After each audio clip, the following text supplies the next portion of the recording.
ইরানে ফের হামলার পরিকল্পনা করছে ইসরায়েল। এই নিয়ে ডোনাল্ড ট্রাম্পের সঙ্গে শলা পরামর্শ করতে শিগগিরই যুক্তরাষ্ট্র সফরে যাবেন বেনিয়ামিন নেতানিয়াহু।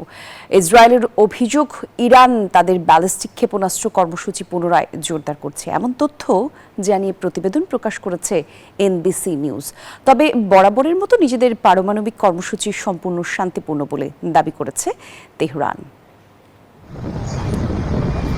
তথ্য বলছে বছরে প্রায় ৩,০০০ ব্যালিস্টিক ক্ষেপণাস্ত্র উৎপাদন করতে পারে ইরান।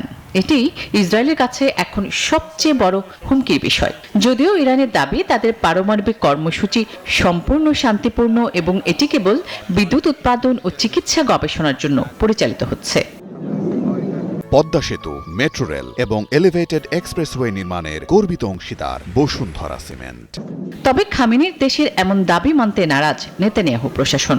ইরান তাদের ব্যালিস্টিক ক্ষেপণাস্ত্র কর্মসূচি পুনরায় জোরদার করছে বলে শঙ্কা ইসরায়েলের। এটিকে পারমাণবিক অস্ত্র তৈরির চেষ্টা হিসেবেও দেখছে ইসরায়েল।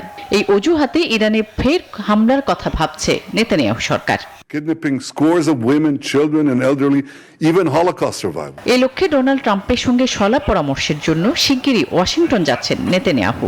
দুই নেতা ২৯ ডিসেম্বর ফ্লোরিডায় সাক্ষাৎ করবেন, এমন তথ্যই জানিয়েছে এনবিসি নিউজ। ওই বৈঠকে নেতানিয়াহু মার্কিন প্রেসিডেন্টকে তাদের উদ্বেগের বিষয়গুলো তুলে ধরবেন, সতর্ক করবেন ইরানের ক্ষেপণাস্ত্র কর্মসূচির সম্প্রসারণ ইসরায়েলের পাশাপাশি মধ্যপ্রাচ্যে মার্কিন সামরিক ঘাঁটিগুলিকেও ঝুঁকির মধ্যে ফেলবে। ফলে ২০২৫-এর শেষ ভাগেও মধ্যপ্রাচ্যে উত্তেজনা আরও বাড়ার আশঙ্কা করা হচ্ছে।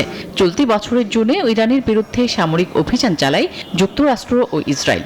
ইরানও তেল আবিব ও মধ্যপ্রাচ্যের মার্কিন ঘাঁটিকে লক্ষ্য করে পাল্টা হামলা চালায়।